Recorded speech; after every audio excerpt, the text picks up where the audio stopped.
Good morning, students. Students, I welcome you all in online study classes of Sky International School. Students, today I am going to teach you SST, and in SST I will teach you history.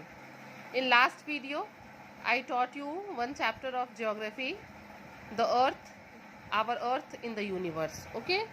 Students, that chapter was completed, and today I am going to start history. So let's start.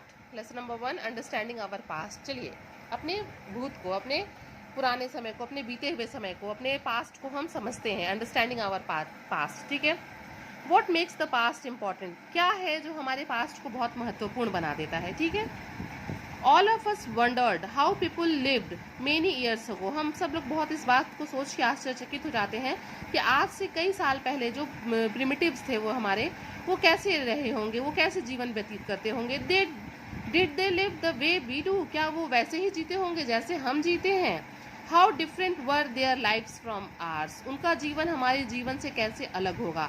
The branch of study that may have answers to all such queries is called history, इसी को हम इतिहास कहते हैं। ये इन सब चीज़ों का अध्ययन जिस शाखा में हम करते हैं उसी को हम क्या कहते हैं, हिस्ट्री कहते हैं। History is a systematic record of past events, history क्या है, इतिहास क्या है, जो पिछली घटनाएं हैं, जो हमारे भूतकाल में घटित हुई घटनाएं हैं, उन्हीं का एक सिस्टमेटिक रिकॉर्ड है। क्या है, एक सिस्टमेटिक रिकॉर्ड है ये। To understand the present we need to study and understand the past, अगर हमको अपने वर्तमान को समझना है तो इसके लिए बहुत ज़रूरी है कि हम अपने भूतकाल का, अपने बीते हुए समय का अध्ययन करें और उसको समझने की कोशिश करें। It is impossible to get written records of all past events that happen thousands और may be million of years ago, बेटा ये बहुत मुश्किल है या फिर असंभव कह सकते हैं कि जिस समय का हम अध्ययन कर रहे हैं आज से करोड़ों लाखों साल पहले का, उसका कोई रिटन रिकॉर्ड्स अवेलेबल हो, क्योंकि ज़रूरी नहीं है कि उस टाइम का जो आदमी है वो पढ़ा लिखा हो। अर्ली मैन कहाँ पढ़ा लिखा था।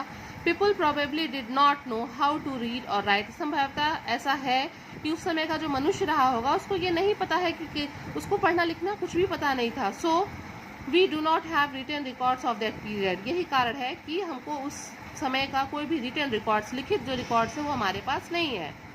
This period is known as pre history, इस पीरियड को हम क्या कहते हैं, प्री हिस्ट्री, जिसका हमारे पास कोई रिटन रिकॉर्ड नहीं है। The period for which written records are available is called the historic period, और जिसका रिटन रिकॉर्ड हमारे पास है वो हिस्टोरिक पीरियड है। Students pay your attention here, जिस पीरियड का हमारे पास रिटन रिकॉर्ड नहीं है वो है हमारा प्री हिस्ट्री पीरियड, और जिस टाइम का हमारे पास रिटन रिकॉर्ड है वो है हमारा historic period. Evaluation is the process of change over time over millions of years. Evolution क्या होता है, धीरे धीरे होने वाला विकास, पीढ़ी से दर पीढ़ी होने वाला विकास, ये कोई बहुत जल्दी होने वाला प्रोसेस नहीं है, इसमें मिलियंस ऑफ ईयर से वो लग जाते हैं इस चेंजेस को होने में। The earth has existed for millions of years, हमारा जो पृथ्वी है ये मिलियंस ऑफ ईयर्स से है। And by doing research on the layers of old rocks we can find out about its past, अगर हम इसके जो है इसके लेयर्स को हम स्टडी करें, रॉक्स के लेयर्स को स्टडी करें तो हम इसके पास्ट के बारे में अर्थ के जान सकते हैं। We know that living things have changed over time because we can see their remains in the rocks, हमको पता है कि ये जो लिविंग थिंग्स हैं उनके टाइम टू टाइम इनके अंदर चेंज आया है, जैसे जैसे समय बदला है इसमें भी चेंज आया है। ये कैसे, हम उसके जो रिमेन पार्ट्स हैं रॉक्स में, जो दबे हुए चीज़ें हैं उसमें हम देख सकते हैं। जैसे these remains are called fossils, इसी को हम जीवाश्म कहते हैं। बेटा जैसे कोई जानवर मर गया, वो चट्टानों के नीचे दब गया और बहुत साल बाद जब खुदाई हुई और हम उसको देखते हैं तो हमको लगेगा कि ओहो इस तरह का जानवर जो है उस टाइम में था। पेड़ पौधों के जीवाश्म को देख के हम उस समय के बारे में पता लगा सकते हैं। Now children, all of U turn the page and come on page number 10, ordering of past events on a time scale. चलिए अब हम टाइम स्केल पे जो पास्ट इवेंट्स हैं, जो पिछली घटनाएं हैं, उनको देखते हैं कि हम कैसे उनको क्रम में रखते हैं। When we know the dates of past events we get to know the sequence in which they occurred, अगर हमको किसी भी पास्ट इवेंट के उसके बारे में पता है, उसका डेट पता है, तो हम क्या कर सकते हैं, we get to know the sequence in which they occurred, उसको हम उस सीक्वेंस में लगा सकते हैं कि जब वो ऑकर हुए हैं, जब वो क्या हुए हैं, जब वो उत्पन्न हुए हैं, जब वो स्टार्ट हुए हैं, उसी हम डेट के अकॉर्डिंग हम उसको अरेंज कर सकते हैं। We can then get an idea of what happened first and which event happened after that. अगर हमको उसका डेट पता है बेटा, तो हम उसको बहुत आसानी से हम एक जो है अनुमान लगा सकते, अनुमान क्या लगा सकते हैं, हम कंफर्म हो सकते हैं, बिल्कुल कंफर्म रहेंगे कि कौन सी घटना पहले हुई है और कौन सी घटना बाद में हुई है। Chronology, chronology is the order in which a series of events take place. Chronology मतलब क्या है बेटा, दिस इज अ टर्म, ये एक टर्म है जिसको हम कहते हैं कालक्रम। क्रोनोलॉजी इज अ ऑर्डर, ये एक ऐसा क्रम है जिसमें हम इवेंट्स को क्या करते हैं, इवेंट्स को हम प्लेस करते हैं, वो जिस सीरीज में हुए हैं, जो सबसे पहले हुआ उसको 1 नंबर पे, उसके बाद वाले को 2 नंबर पे, उसके बाद वाले को 3 नंबर पे। Historians use chronology as the first step towards understanding historical events. जो हिस्टोरियंस हैं हमारे, जो विशेषज्ञ हैं, जो इतिहासकार हैं, वो क्या इतिहासकार कहेंगे, जो इतिहासकार हैं वो क्रोनोलॉजी को एक फर्स्ट स्टेप मानते हैं। अगर इतिहास को समझना है तो क्रोनोलॉजी का होना बहुत ज़रूरी है।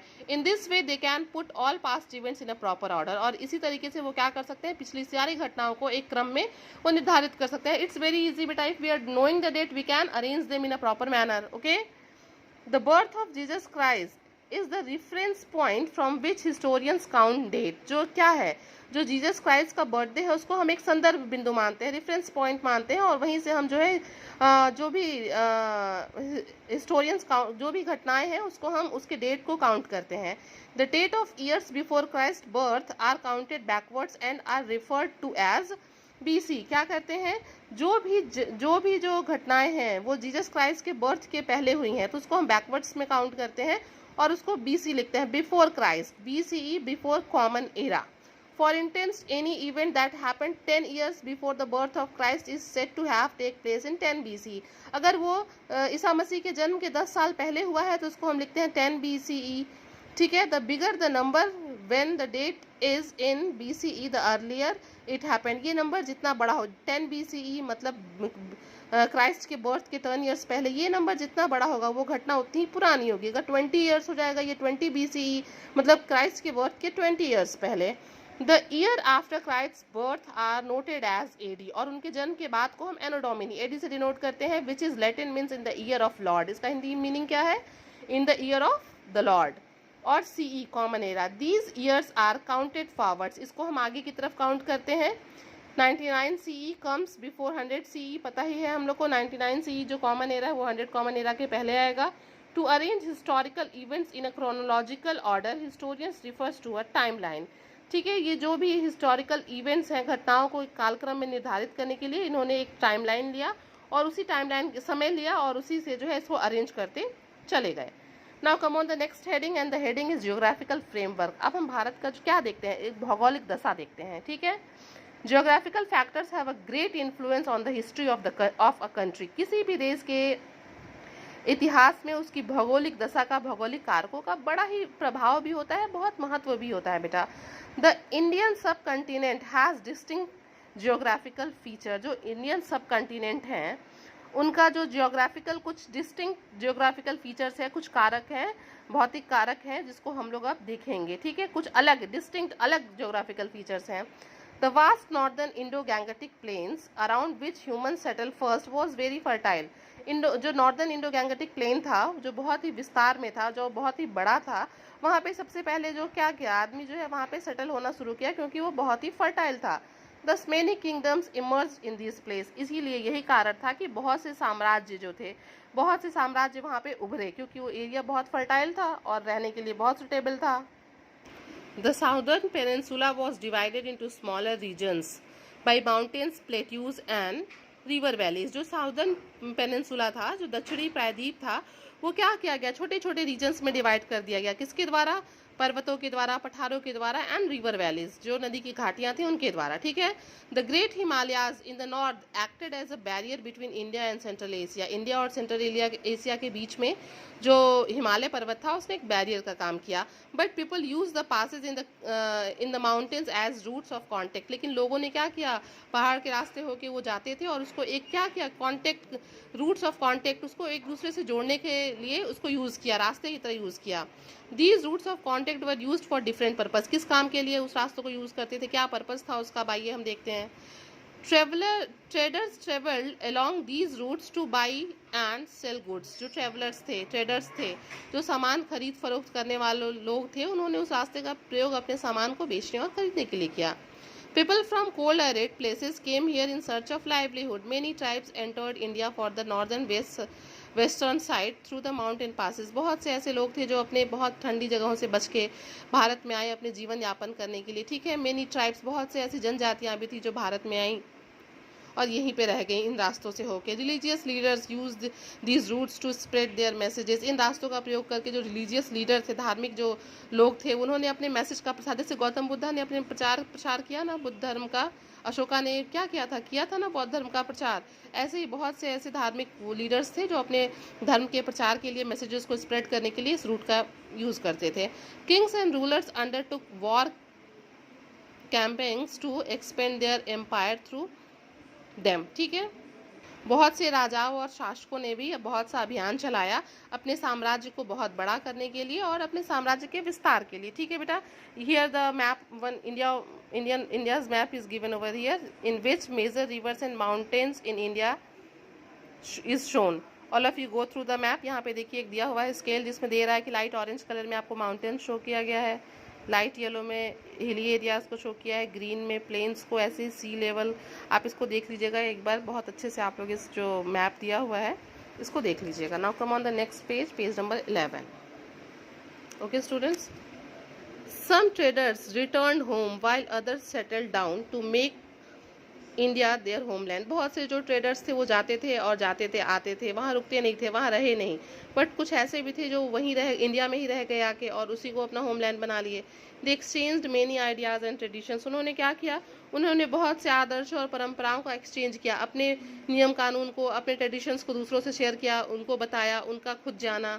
दे taught as well as learn from the people living here. वो क्या किया, उन लोगों ने बहुत कुछ सिखाया भी और बहुत कुछ सीखा भी।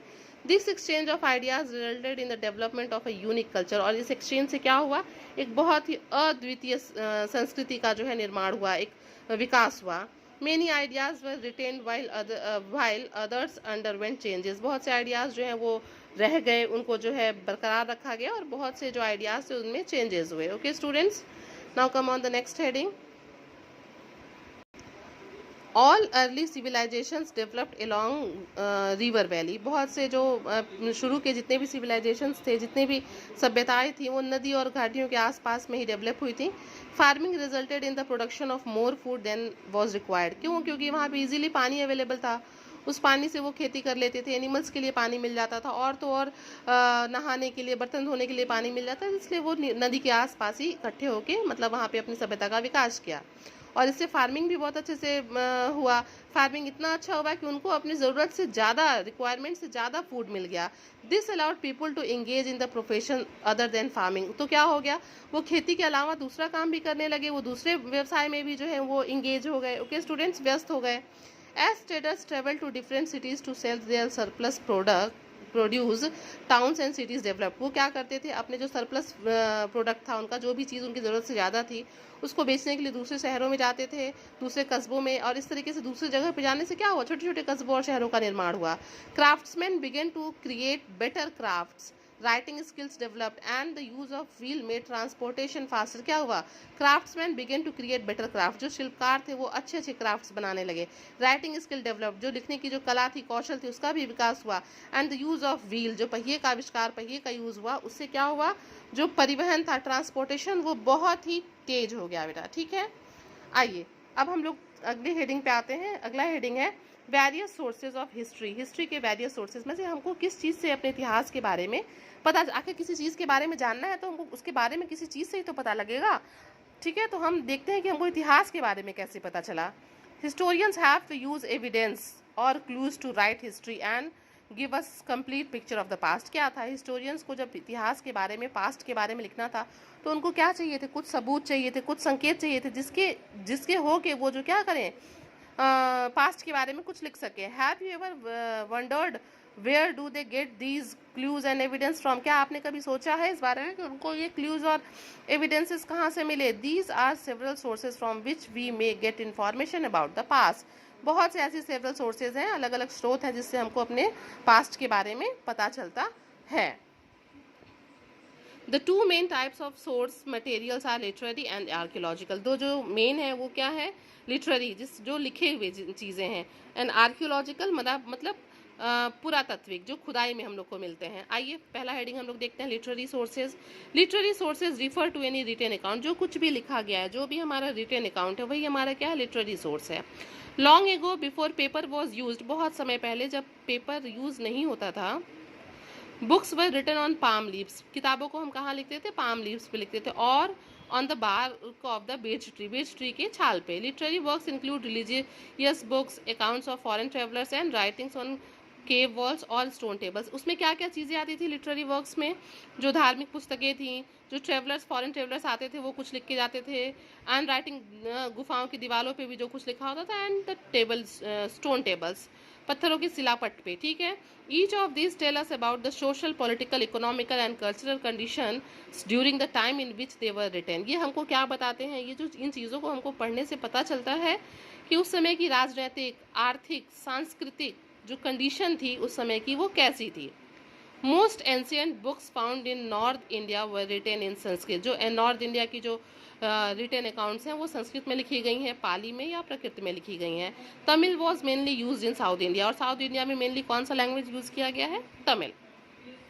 Several literary sources from the ancient period were written in scripts that are no longer used and are therefore unknown to us। बहुत लंबे समय तक ये क्या हुए, ये यूज़ में नहीं आए और ये हमारे लिए क्या हो गए बेटा, ये अननोन हो गए for us. For example the Harappans used a pictographic script which historians have not yet been able to decipher. क्या हो गया बेटा, हुआ ये कि जैसे कि हरप्पन संस्कृति में किसी चीज़ को उन्होंने पिक्चर्स के माध्यम से शो किया, पिक्चर्स के थ्रू उन्होंने शो किया, लेकिन क्या हुआ, आर्कियोलॉजिस्ट को उसको डिसाइफर उसको समझने में बहुत प्रॉब्लम हुई। वो अपने लैंग्वेज में पिक्चर्स के माध्यम से कुछ अलग अलग सिंबल्स में वो लिखते थे, लेकिन ये बहुत डिफ़िकल्ट हुआ उसको पढ़ना, उसको समझने में जो है वो बहुत दिक्कत हुई, हम उसको समझ नहीं पाए, इसलिए वो हमारे लिए बहुत यूज़फुल नहीं हुए। अब हम देखते हैं कुछ लिटरेरी सोर्सेज क्या हैं। Indigenous works of Indian writers, जो भारतीय जो लेखक थे उनके, जैसे हर्षचरित्र दिया हुआ है, ये किसका है, हर्षचरित्र बाण भट्ट की रचना है बेटा, ठीक है। वैसे आइए foreign workers written by travellers who visit in India, जो लोग भारत घूमने आते थे वो भी घूम के कुछ ना कुछ लिख के जाते थे, उसमें क्या आता है, उसमें देखिए इंडिका है, मेगास्थनीज की इंडिका है, और भी अदर राइटर्स थे, जैसे एक चाइनीज़ ट्रेवलर थे फासेन, इनकी भी राइटिंग्स को पढ़ के हम समझ सकते हैं। फिर है सेक्युलर और नॉन रिलीजियस टेक्स्ट, जो धार्मिक नहीं है, जैसे Arthashastra by Kautilya and Meghdoot by Kalidasa are examples of secular literature. ये क्या है, ये नॉन रिलीजियस हैं। एंड स्केर्ड एंड रिलीजियस, इसमें क्या आते हैं, वेद पुराण आते हैं, ठीक है। अब आइए नेक्स्ट हेडिंग है हमारा आर्कियोलॉजिकल सोर्स, जो पुरातात्विक स्रोत हैं। Archaeological sources are objects from the past, इसमें वो चीज़ें हैं जो हमको अपने भूतकाल से मिली हैं। These could be ruins of buildings, ये क्या हो सकते हैं, बिल्डिंग्स के रूइंस हो सकते हैं, pieces of pottery, tools, coins और ज्वेलरीज, ठीक है। These objects reveal the level of development of society and the expertise of craftsmen of that time। ठीक है बेटा, आर्कियोलॉजिकल सोर्स में वो सारी चीज़ें आती हैं जो कहीं पे खुदाई करने के बाद हमको मिलती हैं। And these objects reveal the level of, ये हमको दिखाती हैं कि उस समय का विकास कैसा था, उस समय का समाज कैसा था, और विशेषज्ञों के क्राफ्ट्समैन के बारे में भी बताता है कि उस समय का जो शिल्प था वो कैसा था। कॉइन्स देखिए, इसमें क्या क्या आता है, आर्कियोलॉजिकल्स में कॉइन्स भी आता है, हेडिंग है coins. They give us information about the economy of kingdoms, ये उस समय की इकोनॉमी के बारे में बताते हैं कि कैसा, अगर सोने के सिक्के चलते थे इसका मतलब बहुत पैसा था, सिल्वर के कॉइन्स चलते थे मतलब उससे कम पैसा था, ठीक है। तो ये हमको वहाँ की इकोनॉमिक कंडीशंस के बारे में भी बताते हैं। एंड द रीजनिंग किंग्स, और राजा के बारे में भी बताते हैं। The study of coins is called numismatic, student it's a term, the study of coin is called a numismatic. Next आ जाइए monuments, such of our information about art and architecture style are drawn from the study of monuments. जब हम स्मारकों का अध्ययन करते हैं तो हमको उस टाइम के आर्ट और आर्किटेक्चर के बारे में पता चलता है। इंस्क्रिप्शंस मतलब होता है शिलालेख। These are records engraved on the pillars, stone walls and clay tables, इस पे जो कुछ भी लिखा रहता था।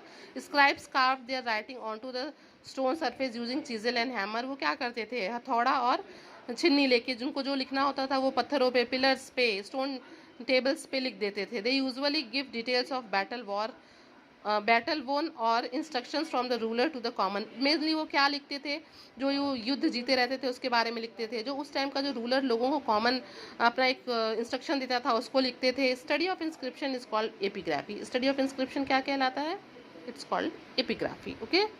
अब आइए artefacts. These include pottery, seals, ornaments, tools, weapons, etc. Seals and pottery provide information about trade, links between two places. Artefacts these include pottery, इसमें pottery, seals, ornament, tools, weapons ये सब आते हैं. Seals and pottery provide information, ये हमको information देते हैं, सूचना देते हैं. ट्रेड लिंक की दो जगह के बीचों का ट्रेड लिंक कैसा था. Through tools, weapons and ornaments we learn about the life style. इन चीज़ों का अध्ययन करने से, टूल्स का, वेपन्स का और ऑर्नामेंट्स का, हम उनके लाइफ स्टाइल के बारे में जान सकते हैं कि उस समय के लोग कैसा लाइफ स्टाइल जीते थे. ठीक है. Archaeological objects are usually found during excavations in historical sites. ये जो चीज़ें हैं, जब हम किसी हिस्टोरिकल साइट की खुदाई करते हैं तो वहाँ पे हमको ये चीज़ें मिलती हैं. Experts known as archaeologist study such objects. जो इन चीज़ों का अध्ययन करते हैं उनको हम आर्कियोलॉजिस्ट कहते हैं. They give us a lot of information such as the time period they belong to and how people lived at that time. ये हमको बताते हैं आर्कियोलॉजिस्ट की वो समय कैसा था, उस समय के लोग कैसे जीवन व्यतीत करते थे. They even study grains, plant remains and the bones of animal found at. जो कुछ भी एक्सकेवेटेड साइट पे मिलता था उन सब का ये स्टडी करते थे. These can provide further details about food, livelihood and the religious beliefs of the people in those times. ये उस समय के जो लोग थे उनके सब तरह की उनके बारे में जानकारी, उनके खाने का, उनका जीवन कैसा था, वो कैसे धार्मिक विश्वास किस में करते थे, इन सब के बारे में हमको एक क्या करता है, एक नॉलेज देता है. Use of historical sources for writing history. अब देखिए क्या है ये. Literary and archaeological sources both provide information required to write history. अगर हमको इतिहास के बारे में लिखना है तो ये दोनों सोर्सेज को हम यूज़ कर सकते हैं. ये दोनों हमारे काम आते हैं, इनसे हम इन्फॉर्मेशन ले सकते हैं. Historians study both literary and archaeological sources together to reconstruct events of the past. जो हिस्टोरियंस हैं ये क्या करते हैं, इन दोनों से ही जो है, इन दोनों ही सोर्सेज से जो है वो नॉलेज लेते हैं और फिर क्या करते हैं, reconstruct event of the past, और पास्ट की घटनाओं को रिकंस्ट्रक्ट करते हैं. Using clues provided by the various sources. उस समय की जो भी सूचनाएं मिलती हैं उन सब से जो है वो उसका निचोड़ निकालते हैं और उसके बारे में फिर कोई जो है सूचना हम लोगों को देते हैं. History is thus a systematic study of past events by historians. तो फिर इतिहास क्या है. इतिहास जो है इतिहासकारों के द्वारा अपने पास्ट का एक सिस्टमेटिक स्टडी है, एक क्रमबद्ध अध्ययन है पास्ट की सारी घटनाओं का. To accurately interpret history. एकदम सही तरीके से इतिहास की व्याख्या करने के लिए historians must consider all sources available. जो भी सोर्सेज अवेलेबल हैं उन सबका अध्ययन करना चाहिए उनको. And must not impose their own thoughts और ideas on the information they provide. और उसमें अपनी चीज़ों को नहीं जोड़ देना चाहिए कि मेरा ये विचार है, मेरा ये आइडिया है. जो चीज़ें हमको नॉलेज मिल रही है एक्यूरेट उसी को दो. They should use both type of sources to confirm their interpretations. और अपने क्या करना चाहिए, जो लिटरेरी सोर्स है, जो आर्कियोलॉजिकल सोर्स है, दोनों का यूज़ करके तब हमको कोई भी नॉलेज अपने पास्ट के बारे में उनको देना चाहिए. अपना कुछ भी आइडिया उसमें नहीं डालना चाहिए.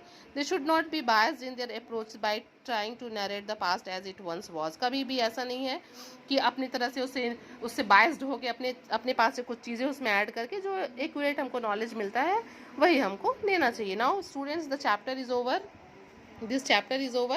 Today I will give you the book work also. Okay, so now all of you just revise the chapter, and once or twice when you will go the chapter you will understand it. Now the chapter is over, so all of you stay home and stay safe.